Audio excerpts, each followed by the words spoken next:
Hola, muy buenas tardes y bienvenidos a este segundo programa de Observatorio Cero. Hoy contamos con la presencia de los dos creadores de la serie del momento. Una serie que hace ya 2 añitos causó un gran impacto en el panorama español. Tenemos con nosotros también a una de las actrices principales de esta segunda temporada que próximamente se estrenará en Movistar. Hoy se encuentran con nosotros el señor Jorge Coira y el señor Pepe Coira y la actriz Aroa Jafet. Buenas tardes. Perfecto. Hola, Buenas buenas Buenas tardes. tardes. tardes. Y hoy se encuentra también conmigo Clara Castillo desde Nueva York y Jenny Payton desde Gran Canaria. Buenas tardes, chicas. Buenas tardes. Bueno, pues vamos a empezar con esta entrevista de hoy. Bueno, mi primera pregunta es para los señores Coira. Me gustaría saber cómo surgió la idea de una segunda temporada y cómo se desenvolvió la trama según fue avanzando el tema de la pandemia. Y para la señorita Jafet, me gustaría saber cómo lo vivieron los actores en esta pandemia, cómo lo vivieron ustedes. Y empieza, Pepe. Venga, empiezo con la primera pregunta. Luego tú vas con la segunda, Jorge. No, el hacer una segunda temporada tenía todo que ver con lo de que la primera había funcionado bien y veíamos que era posible continuar, que veíamos que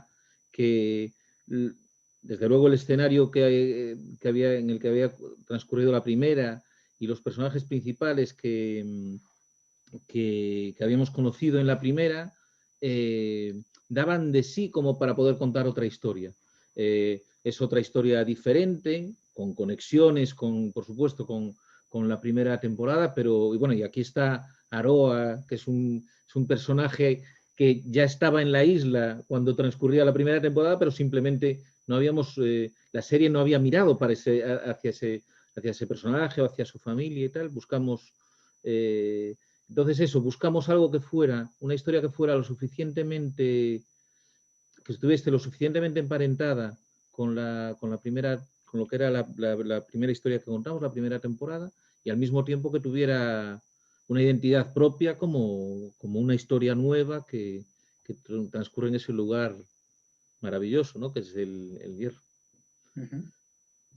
Te toca, Jorge, Sí. lo de la No, pandemia.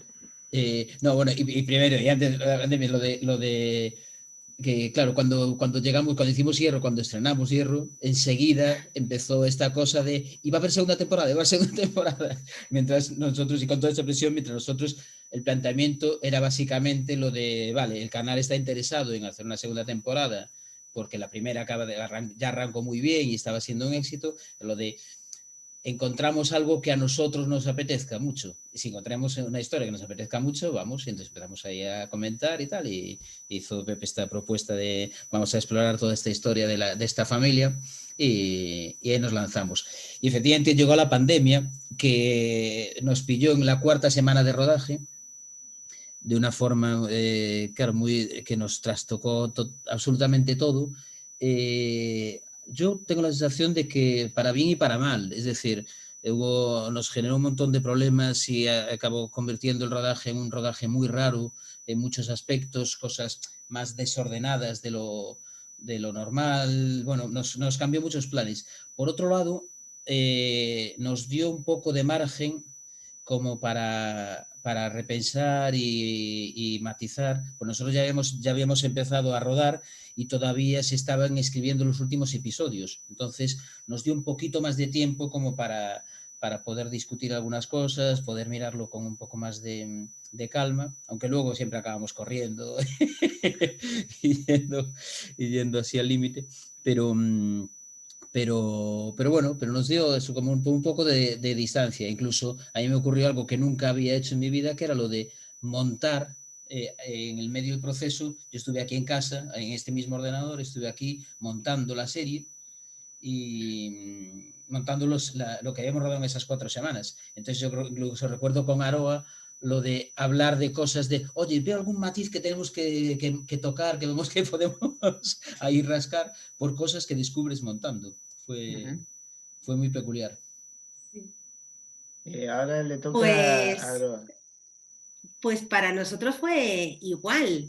Da la casualidad de que en esta temporada somos actores canarios y algunos que somos de fuera, entonces justamente yo, por ejemplo, que vivo en Bogotá, cuando se dio la pandemia, pues está esta cosa de la incertidumbre, ¿no? De qué hacemos, nos quedamos, nos vamos, pero si luego cierran las fronteras o no las abren, entonces durante un tiempo se creó ese revuelo, pero yo siempre, no sé, es que yo soy muy positiva y siempre confiaba en que íbamos a volver prontísimo.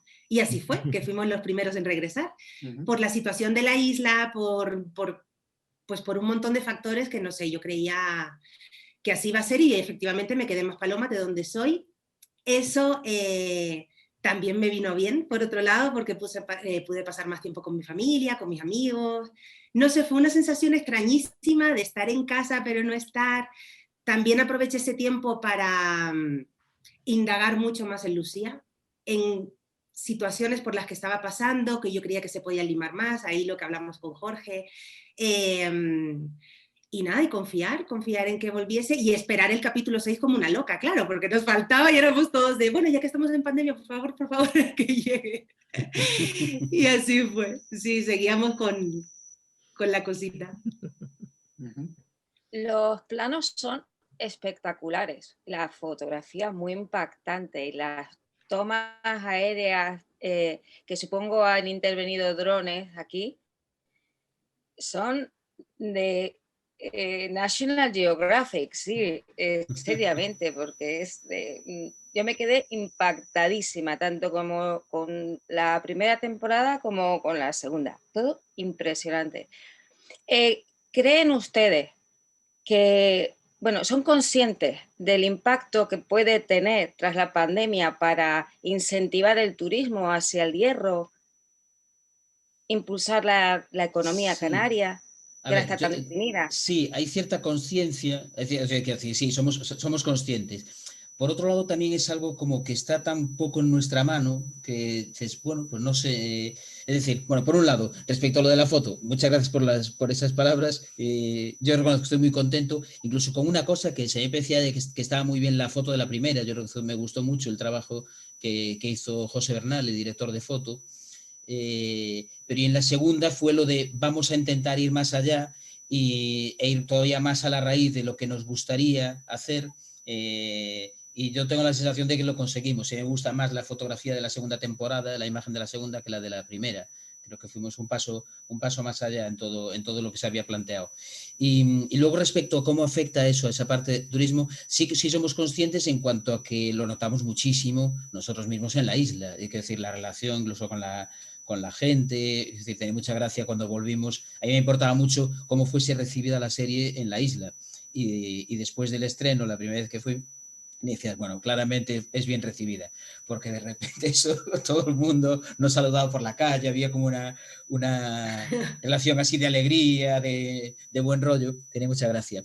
Y luego cosas eso, tipo, a mí me llegaron estudios de que se había incrementado la economía de la isla como un 20%, una barbaridad así. Bueno, entonces dices, bueno, en esta situación de pandemia y que siendo el sector del turismo uno de los más castigados de todos, que decir, hay varios especialmente tocados, obviamente toda la hostelería y demás, pues dices, pues sí, espero que pueda empujar un poco y ayudar un poco. Sí, ya me decía mucha gente de allí que este verano, que ellos estaban como muy preocupados de que pudiese ser muy terrible, porque claro, después era como que con la serie habían empezado a recuperar, después de toda la crisis económica, habían empezado a recuperar un poco de vida a nivel de turismo, y de repente llega la pandemia y se corta todo. Y con todo decían que finalmente el verano fue muy bien. Probablemente decían que en gran medida eso, lo de que como era la isla tuvo muy poquitos casos, o sea, durante mucho tiempo no hubo ni un solo caso, y cuando apareció no se generó ningún brote grande. Hubo un pequeño brote hace unas poquitas semanas, pero también muy controlado. Y la serie, o sea, esos dos elementos hicieron que funcionase muy bien en el turismo. Entonces esperemos, ojalá la serie pueda ayudar a que a la isla le vaya bien. Ojalá. Igual es que la isla es que es una preciosidad. A mí era la isla que me faltaba. Mira tú, la maravilla de conocerla con la serie.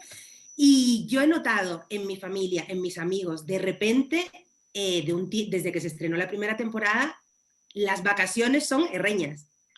Y es muy bonito porque aparte es un turismo precioso, la isla es una maravilla. Y poder conocerla, porque a donde llega la serie, yo a veces decía, pero ¿esto dónde era? Si yo pasé por aquí, yo no lo vi así. Entonces está muy bonita, está muy bien contada y la foto de José Luis es una pasada.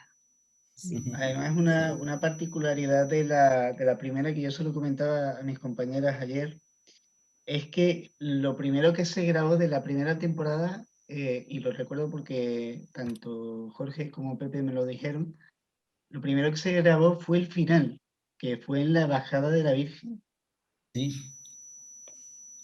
Sí, eso fue porque nosotros, de hecho, había tenido gracia. Nosotros, Pepe y yo fuimos por primera vez, que fuimos juntos un fin de semana, bueno, no sé, 2 días a tomar un primer contacto con la isla en el año 2015, a primeros de 2015.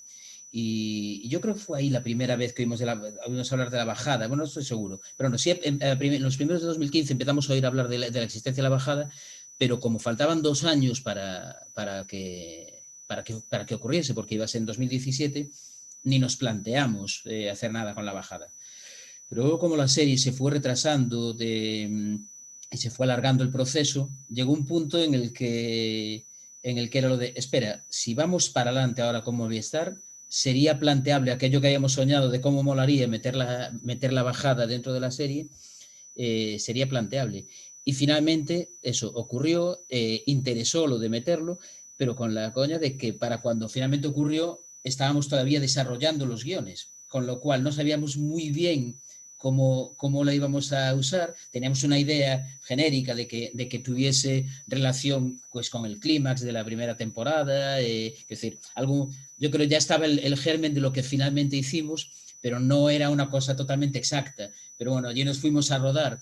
Un equipo muy reducido, nos pasamos todo el día, fue la jornada más larga de rodaje de mi vida, estuvimos más de 24 horas seguidas desde que nos levantamos hasta que volvimos al hotel, porque claro, salimos a las 2 de la mañana o algo así, y volvimos la siguiente noche, porque además esa bajada acabó tardísimo. Fue una bajada, la Virgen llegó a Valverde, yo creo que sobre la 1 y pico de la mañana, fue una cosa tremenda. Y nada, pero fue maravilloso poder después usarlo en la serie. Sí. Incluso yo creo que en ese momento no era seguro que la serie se fuese a producir. Es decir, había conversaciones avanzadas, pero era un poco decir, bueno, a lo mejor esto se queda en nada, ¿no? Era posible. Sí, estábamos en desarrollo de los guiones y demás, de desarrollo de la historia, pero no había todavía un contrato de producción, no era seguro que se fuese a hacer la serie, efectivamente. Yo antes de hacer mi pregunta, yo quiero daros la enhorabuena, porque las 2 temporadas son una pasada. Me habéis tenido toda una noche, bueno, toda una noche no. Hemos estado enganchadas, ¿verdad, totalmente. Jenny? Yo no he podido soltar la serie. No podíamos dormir. Vale, porque claro, entiendo que ya visteis la segunda, ¿no? Sí, los tres. Sí. ¡Ay! Bueno. Yo me hice un maratón, yo me hice la 1 y la 2 de maratón. Ellas hacen la 1 y la 2 de maratón, yo solo vi la segunda porque ya había visto la primera. Yo pequé porque yo la primera no la vi porque dije, bueno, el hierro, yo como soy canariona, dije yo como tiro para lo mío, digo, yo paso de ella. Así que, pero al final ya te he planteado de que cuando acabe la pandemia me tiro yo con mis 4 niños, pero para el hierro corriendo, vamos. Sí, de sí, yo vacaciones. también. Yo también. Eso lo tengo yo clarísimo. Pero yo me pregunto, Clara ya ha dicho que no va a volver a Tenerife, que directamente se va para allí. Me voy al Hierro. Bueno, Yo soy directamente no. tercera, pero yo me Directamente voy no al puedes Hierro. porque siempre hay que pasar por Tenerife o por Gran Canaria. Además es lo que decía Aroa, que yo nunca, es la isla que me falta. Aroa ya la ha visto. O sea, ahí me Sí. gana. Pero Vale. es la única que me falta. Sí. Y ahora estoy súper atraída. Es que esa fotografía, es que yo la he enseñado aquí en Estados Unidos a mis amistades y está todo el mundo impactado. De qué maravilla es eso. bueno, Qué a guay. mí me Porque no recuerda no bastante a localizan en el mapa. Lanzarote. Yo soy de Ajá. Lanzarote, yo me he criado en Lanzarote y el Hierro tiene una similitud con Lanzarote impresionante. Sí, Yo sí, cuando muy lo lunar. vi, sí, muy lunar. Yo cuando vi lo que es lo del dron y todo esto, digo, yo qué va, esto es Lanzarote. Yo me confundí un par de veces y digo, no, esto es yendo para Famara, ¿sabes? Como yendo a París, ¿sabes? Una pasada. Pero bueno, yo mi pregunta que quiero plantear es, ¿por qué el Hierro? Porque hablando ahora de Lanzarote, con tantas islas que tenemos tan maravillosas, ¿por qué el Hierro? Que no tengo nada en contra, ¿eh? ¿Por qué? No, la razón es muy simple. Nosotros cuando empezamos a pensar en la historia buscábamos un lugar que fuera un lugar remoto y el más remoto posible. Y digamos que el Hierro cumple muy bien con esas características. Tanto que el COVID no llega allí. Hay otra también eh, que cumple con esas características, que es La Graciosa. O sea, yo lo dejo caer por si hay una También tercera la Graciosa es temporada. muy bonita. no, Como pero sin lanzaroteña embargo, tengo que decirlo. La no, pero Graciosa. sin embargo hay una cosa que hicimos, que fue la de ver cuál era el juzgado más lejano de la Puerta del Sol. ¿Cuál es el punto cuál es el punto que está más cerca de lo que normalmente consideramos el centro, ¿no? Aquí al final, bueno, creo que todos los que aquí presentes somos periféricos, ¿no? Pero, y era lo de decir, busquemos ese lugar por el que teóricamente no se pasa camino de ningún sitio. Ese lugar al que llegas y tienes que dar la vuelta si quieres seguir caminando. Y no es que sea el único, pero el Hierro tiene unas características espectaculares. Siendo sinceros, apostamos por el Hierro antes de saber todo eso. Lo que comentaba Jorge de que nos habíamos ido a la isla había sido un poco porque no se nos cayese la cara de vergüenza, porque el proyecto estaba empezando a prosperar y no habíamos estado ninguno en la isla nunca. Y estábamos hablando como de oídas, ¿no? Fuimos a la isla y nos encontramos con un montón de cosas que no conocíamos y que daban un montón de material muy bueno para, tanto paisajísticamente, lo que estábamos hablando de los paisajes, como de formas de vivir, como de formas de estar en la vida, de ser, bueno, cosas como la bajada, que es... mira que hay ceremonias y tradiciones y ritos religiosos, que decir, en Galicia hay muchísimos, no hay nada comparable a la bajada, ¿no? O sea que, decir, bueno, entonces lo de por qué el Hierro era por eso, por lo de irnos a un lugar que fuese, en el caso de Candela, de la jueza Candela, es la castigan y es castigarla, enviarla al peor destino posible, ¿no? El peor, por supuesto, con todas las comillas del mundo. Y por esa cosa de decir, esto transcurre en un sitio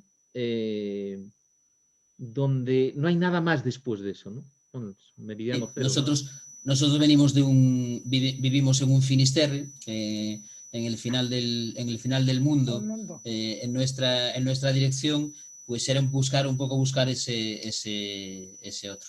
Y perdón, con esto que comentaba Pepe de las cosas que nos fuimos encontrando y de que cuando empezamos a hablar de Hierro, antes de conocer realmente la isla del Hierro, nos ocurrió esto, lo de cuando nos presentamos en el Festival de Berlín, que abrían esta sección de televisión en la que nos presentamos y nos dieron como el premio a mejor proyecto.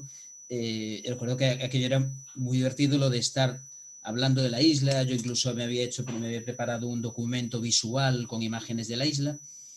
Y había un punto claro, como nos dieron ese premio, todo el mundo estaba interesado, tuvimos 500 reuniones, muchísima presión por ese lado, y era lo de, dices, Dios, que nadie nos pregunte si estuvimos en la isla, porque va a ser muy vergonzoso cuando digamos, no la pisamos todavía. Entonces fue, nadie, por curioso, nadie nos preguntó, yo creo que porque a nadie se le pasaba por la cabeza que no lo conociésemos, yo creo que todo el mundo daba por supuesto que sí, y como sabíamos, teníamos mucha información de mirar por internet y demás, yo creo que contestábamos con bastante convicción, pero entonces a los pocos días, tan pronto pudimos, nos hicimos una escapada como para poder decir, bueno, ya estuvimos allí, sí, algo conocemos. ¿Cómo ha sido la experiencia con los niños, tanto a nivel de dirección como a nivel de guión, como a nivel de compañerismo y bueno, qué se saca de ellos a nivel de aprendizaje? Porque de los niños también se aprende. Ahora sí. ¿Empiezas tú, Pepe, con la parte de guión? Vale. A ver, claro, digamos, había una decisión de partida que era de riesgo, decir, si incorporas personajes infantiles, porque obviamente no hay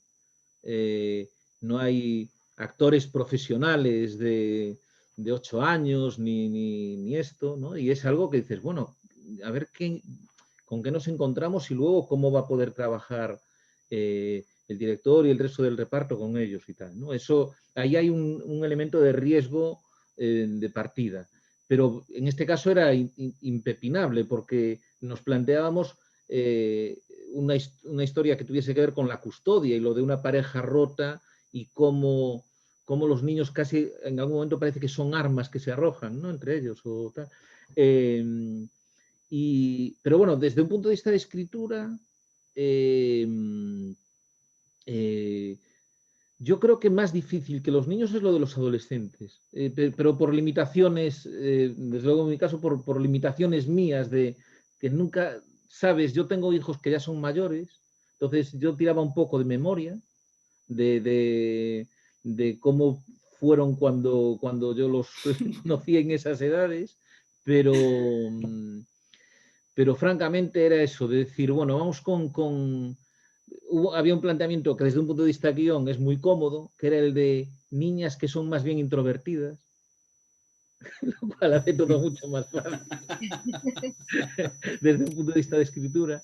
Y luego era eso, cruzar los dedos para que Jorge se ganara el sueldo, hiciera un buen trabajo, que yo creo que, bueno, aparecieron unas niñas que son maravillosas. Yo creo que Jorge es muy bueno trabajando con actores. Y tengo la sensación de que, y lo que transmitía, yo apenas estuve en rodaje y con la pandemia mucho menos, pero viendo las escenas de familia, entiendes que también hay un clima de trabajo en el que entiendo que también el resto, ¿no? Y Aroa intervienen mucho en que aquello, bueno, yo creo que funciona maravillosamente. Quiero decir, lo que esas dos niñas aportan las dos niñas y Ángel, ¿no? Que ya estaba en la primera, ¿no? Lo que aportan a la serie es esa cosa de la verdad que uno va buscando cuando hace ficción, ¿no? Precisamente ahí realmente la cosa era lo de efectivamente encontrar a esas niñas, encontrar a alguien porque no es fácil, es decir, no vale simplemente que se aprendan el texto y que lo digan con más o menos convicción, no va de eso. Es decir, tienen como que entender de forma intuitiva el juego dramático. Y eso o lo entienden de forma intuitiva o eso no se explica, no se puede aprender. Y yo creo que tuvimos la inmensísima fortuna de que aparecieron. Quiero decir, apareció bastante pronto Naira, la adolescente que hace el papel de Ágata, que es una tipa muy especial, quiero decir, es un ser humano precioso, preciosísimo ser humano, y una tipa con mucho talento, con un talento enorme. Y luego, que es de Gran Canaria, y luego estaba lo de la niña pequeña, además con el que teníamos un condicionante que necesitábamos que fuese del Hierro. Si no, siempre habíamos hablado de, ¿y qué ocurre si no la encontramos en el Hierro? Bueno, si no la o lo, porque era lo de probemos a niños y niñas, porque al final da un poco igual que sean niños o niñas, y le teníamos nombre si era niño y teníamos nombre si era niña. Y probamos a niños y niñas. Y, Además, lo y curioso es era- que se parecen muchísimo las dos hermanas. Sí, Totalmente, totalmente. Sí, sí. No, de hecho, con eso, incluso, claro, nosotros cuando enseguida, cuando le damos un papel a un actor o una actriz, pronto hay un momento en el que se les piden fotos de su pasado, como para en las casas poder tener algún elemento, alguna foto por ahí de fondo. Y mandó Naira alguna foto de ella de pequeña, y un momento en el que hubo una confusión, pensábamos que era una foto de Dácil, de Elena. Porque realmente se parecían muchísimo, o sea, fue una especie de pequeño milagro. Y eso, y ocurrió ese milagro de que apareciese Elena, que es un personajazo de niña, tiene un carácter poderosísimo, porque es una cosa muy, muy peculiar, porque tiene un carácter muy fuerte, pero fuerte, fuerte. Y al mismo tiempo es extremadamente cariñosa, dulce, vulnerable, o sea, es una mezcla potentísima. Sí, yo reconozco mi total y absoluta debilidad, o sea, yo cada vez que iba a rodaje y estaba ella, a mí me caía la baba con esa niña, era de... sí, era de... que unas ganas de abrazarle y estar, pues es maravillosa esa pequeña. Y eso, y pilló enseguida muy buen rollo con su hermana, o sea, estaba enganchadísima con la hermana, con su madre, con Aroa, o sea, fue como que lo entendía todo muy bien, conectaba, se lo pasó bomba. También yo creo que fue probablemente de quien peor lo pasó hacia el final del rodaje, claro, porque Sí, se había divertido tanto que hacia el final del rodaje ella sabía que lo iba a echar mucho de menos. Pero y curiosamente consiguió utilizar eso que le pasaba para la serie de forma consciente, consciente o semi-inconsciente, pero de forma creativa. Hay, por ejemplo, la escena final, la despedida, si sois conscientes, claro, ella está rota, sí. y es el rodaje de esa escena, yo creo que es de estas cosas que voy a recordar toda mi vida. Fue monumental, estábamos, básicamente todo el equipo llorando. Y había una mezcla ahí de entender el papel y estar actuando, al mismo tiempo estar dejando que saliese todo lo que le estaba pasando de verdad por dentro, pero de una forma realmente creativa, porque en un momento incluso yo pensaba, ostras, pobre niña, que lo está pasando fatal. De repente hablaba con ella y ella como que salía y volvía a ponerse a jugar, y lo de, espera, ¿podemos volver a entrar ahí? Le proponía con mucho cuidado, porque no quiero que sufra, quiero que juegue, y que juegue desde el personaje sufre, con lo cual tiene que jugar desde ahí, pero que no sufra como persona. Y de repente volvía a entrar y volvía a echarse a llorar y volvía a salir. Pero esto es una cosa, Sí. es monumental, monumental. Sí. Pues yo, para mí fue un regalo absoluto, o sea, de estos momentos en la vida donde se produce la magia. O sea, es que hay situaciones que no se pueden forzar. Y en el caso con Elena y con Naira es que fue impresionante. Desde el primer segundo nos caímos muy bien, o sea, conectamos de una manera muy bonita, nos divertíamos un montón, jugábamos todo el tiempo. Elena empatiza, no sé qué suena. Sí, por ahí hay un móvil que estaba sonando, no sé de quién. Elena empatiza con todo. Es más, había momentos en los que a lo mejor mi personaje estaba sufriendo y ella sufría conmigo. O sea, es una cosa, pues no sé, no sé, es un ser muy especial. Las dos lo son, la verdad que sí. Y luego Ángel, es que Ángel es un cachondeo. Yo no lo conocía de la primera temporada. Y decía, el sentido del humor que tiene este hombre. O sea, yo me daba de risa con él, sí. Muy especial. Y por ejemplo, con ellos lo de una de las cosas que es que hacer fue lo de presentar a Ángel y a Elena, que no se conocían, los dos son del Hierro, pero no se conocían, porque son de pueblos diferentes, y era lo de, esperemos que se lleven bien, porque va a ser mucho más cómodo, si se caen bien que no. Y nada, desde el principio conectaron muy bien, entonces era muy divertido cuando jugaban juntos, cuando tenían escena juntos, era muy divertido estar allí con los dos. Hay mucha verdad en lo que ocurre en la serie entre ellos. Elena se lo pasaba muy bien cuando tenía que jugar allí con él. Sí, precisamente una particularidad que yo le comentaba a mis compañeras, que Ángel interpreta muy bien su papel porque tiene menos discapacidad de la que realmente, de la que aparenta en la serie. Es A mí decir, me la pegó. el chico habla, A mí también. El Sí, chico sí. habla, creo que también mueve bien las manos. Sí, Entonces, y no va en silla de ruedas, Ángel. y no va en silla de ruedas encima. Entonces, es un actor de primera también. Yo Sí, lo fiché sí, para otra serie. sí. Ángel tiene una discapacidad, él tiene una parálisis cerebral que le afecta un poco a la movilidad, pero no mucho, quiero decir, pero sin más, no, es mucho menor que la de Nico. Y de hecho eso, lo de no solo habla, sino que le habla mucho, o sea, le gusta mucho. Entonces, al final, él Mucho. enseguida, claro, ya en la primera temporada Hay que enseguida callarlo. entendió. Claro, entendió la jugada y no hubo, pero sí los primeros días era estar constantemente recordando de, Ángel, ¿verdad? Ahora tienes que estar callado, como el personaje, venga. Bueno, antes de seguir con la entrevista, vamos un momentito a publicidad y enseguida continuamos con Clara Castillo y seguimos para bueno, ir avanzando y viendo más cositas sobre esta magnífica serie. Y enseguida volvemos.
Y continuamos en Observatorio Cero. Le tocaba preguntar ahora a Clara Castillo, que iba a preguntar algo bastante importante. Sí, y esto es para todos además. ¿Qué grado de disposición ha tenido el Cabildo del Hierro con ustedes? Vale, Yo yo tengo es la que sensación. cuenta tú, Jorge, que estuviste más allí. Claro, a ver, yo creo que ninguno de nosotros tres tiene mucho control sobre esa parte porque eso es más producción. Probablemente yo sea el que más me entere. Y yo tengo la sensación de que había una disposición muy buena, digamos, muy a favor de la serie.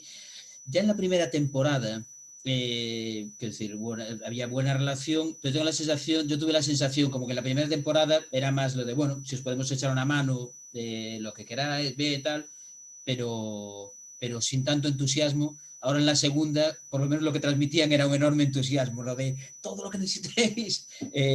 Luego también es verdad que yo a partir de ahí ya no me entero de nada, que decir, yo me meto en el rodaje y no me entero de nada de lo que pasa afuera. Pero sí, desde luego, cuando empezamos a ir por el Hierro para preparar la segunda temporada, hace ahora pues hace algo menos de un año y medio, desde luego la actitud no podía ser mejor, no podía ser más entusiasta y más colaboradora. Sí, no, y ellos se mostraban, ellos partían de estar como nos estaban como muy agradecidos, estaban muy agradecidos a la serie y tal.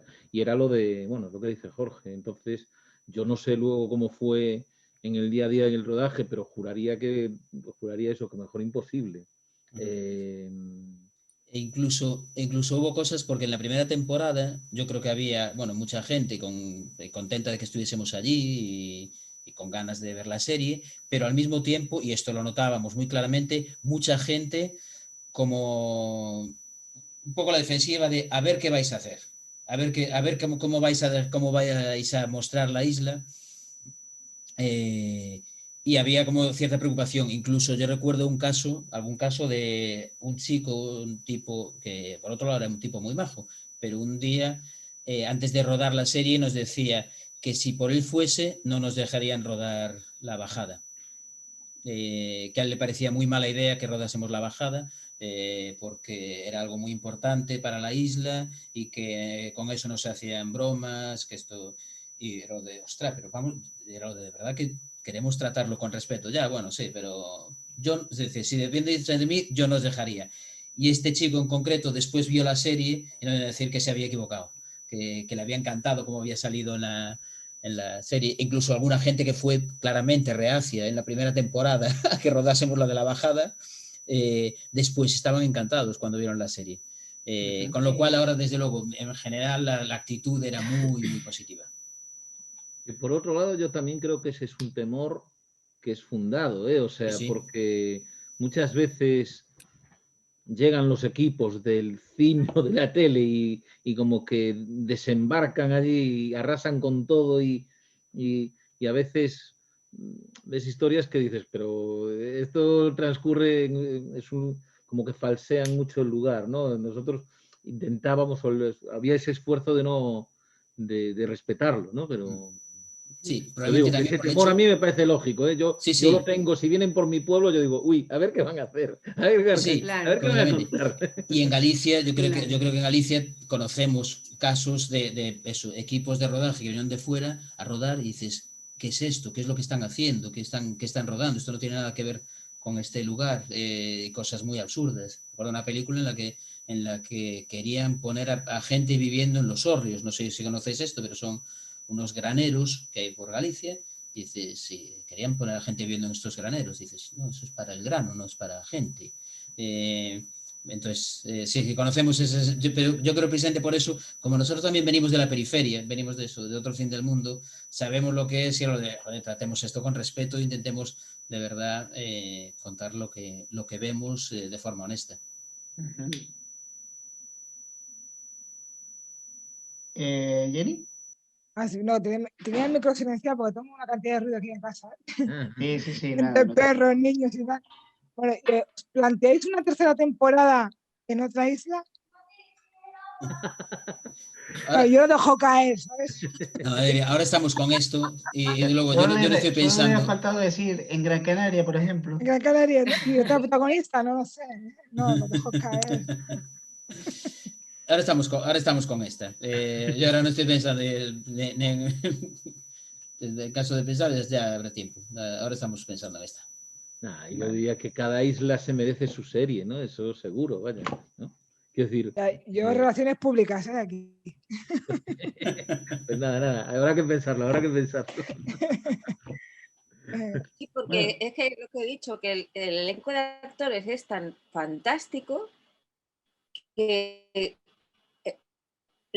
a la gente le apetece verlos más. Además que se ve que congenian, se ve que hay muy buena relación entre... Eso se nota. Hay personajes que ves las películas y dices, Dios mío, si se van a matar en el intermedio. En concreto en Hierro es que se nota una armonía, una fluidez que me parece... Bueno, yo voto porque haya otra. Ahí tiene. Una precuela de Aroa con las niñas, de ver por qué llegó al mundo de las drogas. Por ejemplo. Eso fue en Miami. Eso le pasó en Miami. Para eso tendríamos que viajar a Miami, claro, para contar esa historia. Exacto. Yo solo digo que Gran Canaria se parece mucho a Miami, ¿eh? Yo solo digo eso. Yo voy. ¿Qué diferencias se han encontrado? Nuestro. Perdón, claro. ¿Qué diferencias se han encontrado de su experiencia en la primera temporada con respecto a la segunda, a su experiencia en la segunda temporada? A ver, el rodaje fue muy diferente, aunque solo fuese por la pandemia, cambió radicalmente. De hecho, por ejemplo, esto que decíais de lo del buen rollo, la primera temporada yo creo que fue, o sea, y ahora con distancia fue el mejor rodaje de mi vida, directamente. Y y la segunda que tuvo cosas maravillosas, pero no tuvo la oportunidad de ser eso, aunque solo fuese por lo de, claro, en la primera temporada resulta que, o sea, estábamos haciendo fiestas todos los fines de semana, porque estábamos todo el equipo allí reunido, con lo cual no paraba de fiestas. Y cuando empezamos la segunda, de hecho, antes de empezar a rodar, las últimas semanas, y aquello era de, joder, ya empezamos arriba, pues ya, o sea, empezamos con eso, Darío Grandinetti y el Gaffer, que eran los gurús absolutos, montando allí churrascadas y empezó el show. Pero claro, se nos cortó y entonces fue como mucho más comedido. Seguía habiendo muy buen rollo, seguía habiendo como, bueno, muchas cosas muy bonitas, pero fue una experiencia vital diferente. Sí. Total. ¿Y a nivel internacional han contemplado ustedes otros mercados fuera del europeo? Por ejemplo, el estadounidense, el latinoamericano. Sí, lo que pasa es que eso no nos compete a nosotros. Realmente es lo del productor y la serie está ahora con Bunny J. Rides, que es unos agentes de ventas internacionales.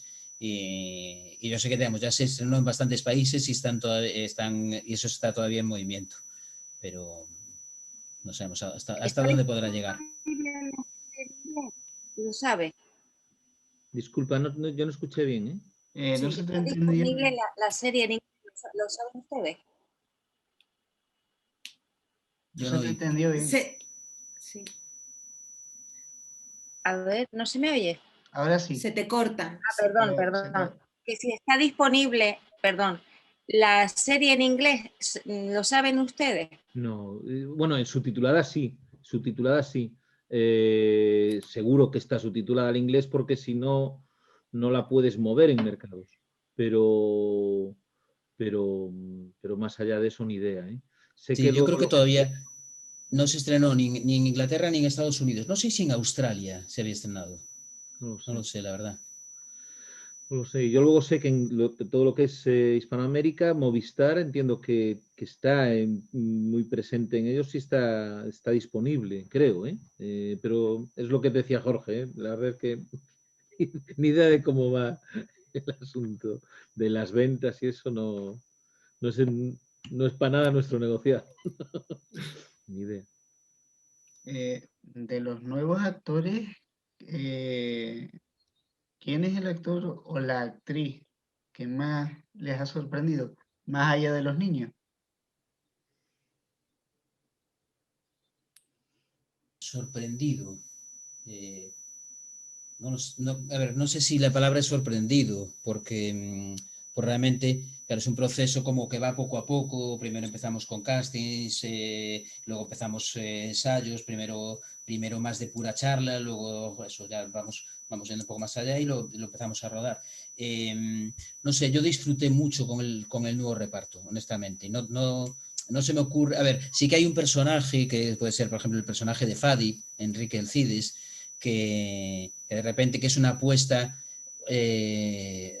como diferente. De hecho, ocurría lo de que físicamente era todo lo contrario a como nos lo habíamos imaginado al principio. O sea, ocurrió lo de que cuando empezamos al principio a plantear el personaje, yo había hecho una propuesta de cómo me lo imaginaba, con qué actor me lo imaginaba. Gustó esta idea y todos empezamos a pensar eso, lo den a alguien gordito.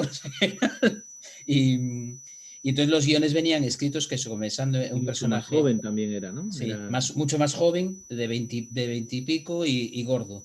Y de repente llegamos a un tipo como Enrique Alcides de 40 y pico y muy delgado. Pero es que tenía algo muy especial Alcides, y tiene mucha gracia porque él es un tipo súper educado, muy buena persona, ¿sabes? Como muy majo, una persona muy de carácter muy fácil. Bueno, es un poco lo mismo que pasó con Antonia San Juan, que Antonia también es un encanto de persona, la tipa majísima, pero que haciendo de malos les va, bárbaro. Totalmente. Entonces, Pues sí, es probablemente como el caso más extremo de alguien que es muy, muy diferente lo que transmite en su vida diaria a lo que transmite en la pantalla con este personaje y eso funcionó muy guay. Pero luego también, por ejemplo, creo que tuvo mucha gracia la que hace de su tía, el personaje Clara.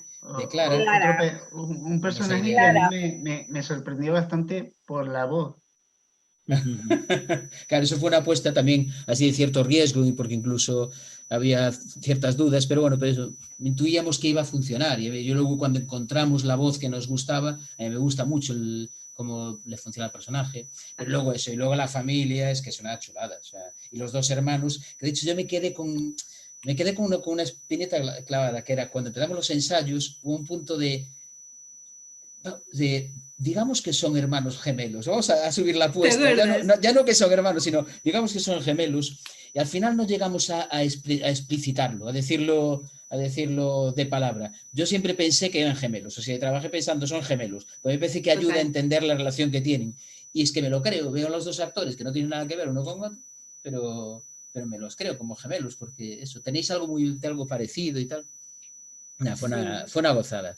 Pero luego también el personaje de Cruz me pareció una chulada, y me pareció, porque aparte era lo de cómo hacer un personaje que tenga entidad propia, pero que no sea un personaje de trazo grueso, que no sea ni la tímida, ni la tipa súper fuerte, que sea como muy de verdad. Y me parece que hizo un trabajo precioso, Iris, me parece un currazo lo que hizo. O Tamara, Aina Clotet. A mí hay escenas que me parece que está monumental, y es un personaje muy, muy complicado. Bueno, y Matías Varela, que es tremendo, Matías. Yo reconozco, yo tenía muchas ganas de currar con él, yo había visto Narcos, y sabía de la existencia de él, porque además es de familia gallega, es una extraña casualidad. Incluso él conocía alguna parte del equipo, había alguna gente de Cambados y los conocía de niños o conocía a sus padres, muchas gracias, casualidades así extrañas, y es un actor como de una potencia monumental, y era como que era muy divertido porque él llegaba y empezaba a probar cosas muy diferentes unas de otras, era como muy loco, pero yo lo disfrutaba muchísimo, porque lo de, venga, podemos jugar, pues vamos a probar, no, ahora para acá, ahora para allá, y íbamos probando, y aparecían cosas muy ricas, muy, muy chispeantes, que le daban una vida al personaje, y que hacían que un personaje que podría ser, que provocase mucho rechazo, porque es un personaje muy negativo, pero es que de alguna manera le daba una verdad que, es decir, yo cada vez que aparece en pantalla, lo de, venga, vamos allá, rock and roll con este tío. Sí. Está muy guay. Y a nivel de congenialidad entre actores, Aroa, ¿quién es el personaje que más, quién es el actor o la actriz que más te ha sorprendido? Pues mira, aquí pasan cosas curiosas, porque precisamente por ser canarios, muchos ya nos conocíamos. Casualmente Kimberly, el personaje de Pilar, sí. Ella y yo, de estas cosas de la vida, somos vecinas puerta con puerta. Y ella es la amiguita de mi hermana, y yo las cuidaba cuando eran pequeñas. Crecimos juntas, entonces ahora coincidir con Kimberly es muy bonito. Mi amigo de Madrid era Enrique Alcides, y Ciro también. Y yo recuerdo, por ejemplo, una vez que estábamos saliendo de un evento de la noche, nos sentamos en las gradas y pensábamos, ¿será que algún día podemos trabajar juntos? Entonces lo recordábamos aquí como con esa belleza, ¿no? Y luego descubrir a otros tantos. Descubrir a Iris, que para mí ha sido un regalo, a Aina, con Matías, es que Matías es muy divertido. Y no sé, yo creo que al final pues disfrutamos un montón en lo que podíamos. Sí, dentro del problema de la pandemia y todo esto, sí, claro. Como acabamos siendo unidad familiar y solo nos podíamos relacionar con nosotros, pues ahí que disfrutamos todo lo que pudimos, claro. Yo tengo una pregunta para ti en concreto, Aroa. ¿Cómo ha sido meterte en el papel de una madre ex-toxicómana luchando a muerte por sus hijas contra un maltratador psicológico? ¿Cómo te puedes meter en algo tan intenso? La verdad es que fue un reto grande. Es un regalo de personaje, o sea, yo estoy súper agradecida porque es hermoso, y poder indagar en ese tipo de oscuridades, porque todos podemos ser vulnerables ante determinadas situaciones, lo que pasa es que las herramientas o la manera en la que cada uno lo lleva, dependiendo de la circunstancia, puede cambiar. Entonces, hay situaciones súper lejanas a mí, pero con las que yo conectaba de una manera muy profunda. Y luego trabajándolo con Jorge, ahí también vas rascando, vas viendo, sobre todo entender, ¿no? Que todos nos podemos equivocar, que tenemos derecho también a intentar superarnos, a intentar hacer las cosas bien, pero que no siempre nos sale como queremos. Entonces, no sé, sí que lo trabajé mucho, la verdad, me documenté un montón y le di mi alma. Yo espero que por lo menos haya llegado, porque ahí lo intenté. A ver, a mí como madre tengo que decirte que chapó. Me ha superado a mí, yo por lo menos me quedé impactadísima y como tengo esa vena, entonces algunas escenas y por ejemplo una que ella va, mami, mami, o sea, ay, yo lloré lo más grande, vamos, lo más grande porque me imaginé el miedo de la niña a perder a su madre, tu desesperación como madre, es como, me llegó, lloré, lo admito, yo no lloro, yo me aguanto lágrimas, pero yo ayer la solté. Qué guay. Qué bien. ¿Cuáles Y son yo las te preguntar, expectativas? la maravillosa banda sonora que se titula Uf, The Darkness, ¿cómo era The Darkness? Times. Eso. ¿Cómo, cómo sale esta idea de componerla, de Eso es curioso, porque Darkest Times, llevar que es a la... la serie? Sí, Darkest Times, The Darkness Times, eso. The Darkest Times, eso se compuso para la serie a finales de 2014. Mucho antes de que empezásemos a rodar, ya la teníamos.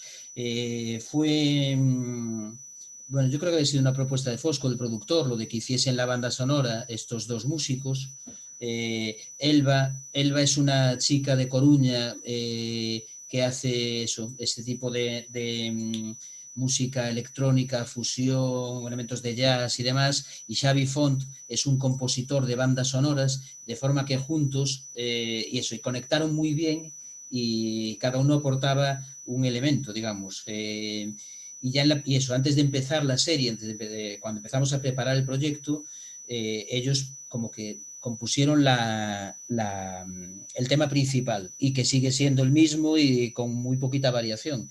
Y yo recuerdo, la primera reunión que tuve con ellos fue el día que conocí a Elba, el día que me presentaron esa primera versión, y ya aquella primera conversación fue como lo de, vale, aquí nos entendemos muy bien. Quiero decir, hubo como una chispa creativa súper bonita y fue la base de todo el trabajo posterior. Y nada, y hasta el último día, que fue hace poquitos días, o sea, porque estuvimos dándole vueltas, y es maravilloso trabajar con ellos. Son muy buena gente, se compenetran de una forma alucinante al trabajo y con esta cosa yo creo que muy complicada, que es el estilo de la serie. Es una música como muy etérea, muy atmosférica, cuando la serie empuja muy hacia el thriller, hacia estar constantemente qué es lo que va a pasar, y esa mezcla no es nada fácil. Entonces, tiene mucho trabajo detrás la banda sonora, tiene mucho esfuerzo y tiene mucho gusto. A mí me encanta verlos trabajar, te partes de risa. Por ejemplo, al principio hablaban de flexos. Aquí podemos poner un flexo. Yo pensaba que era un término musical que utilizaban. No, significa literalmente grabaron con flexos, con lámparas y con un arco de violín, el flexo. Ah, Curioso. Muchos de los ruidos son flexos, son lámparas. Grabaron de todo, o sea, los veías rodar con cachivaches, se fueron a la isla como para entender el sonido de la isla, iban con un micro por toda la isla. Bueno, es una maravilla, es una gozada. Uh-huh.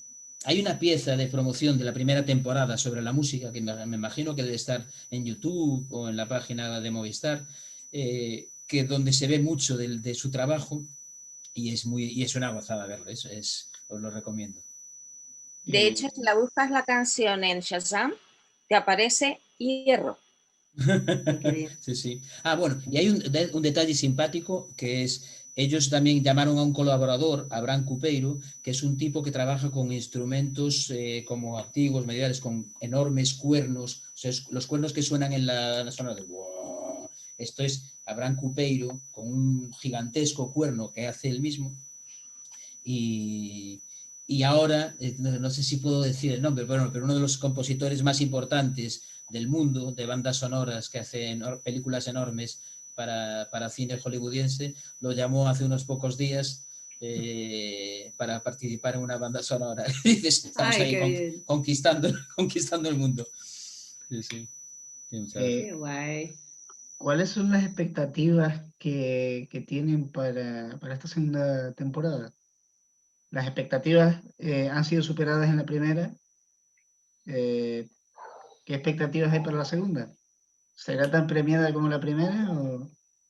No. No, y no hay, y yo creo que expectativas tampoco, o sea, para mí la expectativa, lo que haría que estuvieses contento es que haya gente a la que le guste por buenas razones y a la que no le guste por buenas razones, ¿no? Y que, y que si es gente cercana lo comparta contigo y si es... Pero no hay, digo, no, lo del... Por otro lado, sí, lo de los premios es algo concreto y tal, pero desde luego no trabajas para que te den un premio. Si te lo dan, genial, y si no te lo dan, no pasa nada, porque tampoco has perdido nada, ¿no? Es decir, no... y yo creo que, digo, hay esa cosa, lo que estábamos hablando ahora, pues la ves y te gustó, pues qué bien, pues venga, fenómeno, ha estado bien, y si no te gusta, pues qué le vamos a hacer, ¿no? Quiero decir, es imposible, pero no, o sea, lo mejor que podría pasar es que a la gente a la que le gustó la primera, la segunda no le parezca mal. Yo creo que es eso. Sí, a ver, yo creo que ocurre eso, lo de en la primera no había expectativas y para esta va a haberlas por parte del público, con lo cual yo me imagino que habrá gente a la que le sorprenda y gente a la que le decepcione, pasa de todo. Yo por nuestra parte, dices, a ver, sí que te haces, de alguna manera, no puedes evitar hacerte una cierta expectativa, yo pensaría, pues ojalá guste, pero no es mucho más que eso, ¿eh? Ojalá guste a cuanta más gente mejor, pero más allá de eso...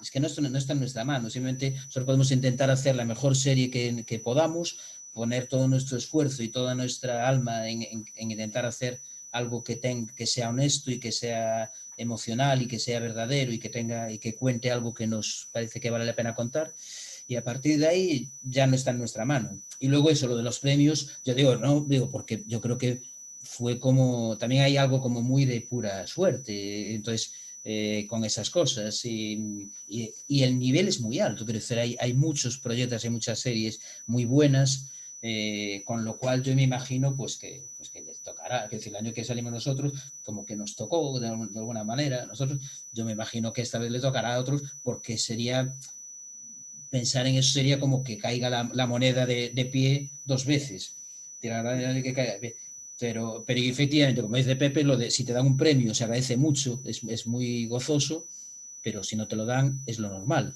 o sea, lo más es que no te lo den. Entonces no tiene sentido colocar expectativas ahí. Bueno, ya para acabar esta entrevista, nosotros, de parte de todo el equipo de Observatorio Cero, queríamos darles las gracias a nuestros invitados de hoy por estar hoy con nosotros, ya que entendemos que somos un canal muy pequeño, con muy pocos seguidores, y ustedes tienen una agenda muy apretada para estar atendiendo este tipo de peticiones. Darle las gracias a Nieves Peñuela, que ha sido la mediadora entre nuestros invitados de hoy, la productora de Movistar, para darnos la información que nosotros necesitábamos para esta entrevista.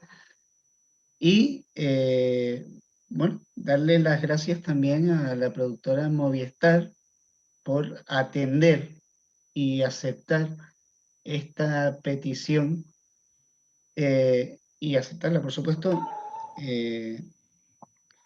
porque entendemos también que nosotros somos un canal muy pequeño y bueno, no es muy normal que se atiendan este tipo de peticiones, porque si ustedes tuvieran que atender todas estas peticiones a todos los canales tan pequeños como el nuestro, pues no harían otra cosa. Nada, Pues un gusto, Muchísimas ya. gracias. un placer estar. Un gusto. O sea que no. Sí. Bueno, y ahora sí despedimos el programa de hoy. Si les ha gustado, suscríbanse, denle a like a nuestros vídeos, compartan y déjennos nuestro comentario para saber su opinión y sobre todo para sugerencias que tengan para mejorar nuestro canal. Muchísimas gracias y muchísimas gracias también a Clara Castillo y a Jenny Payton por acompañarme en el día de hoy.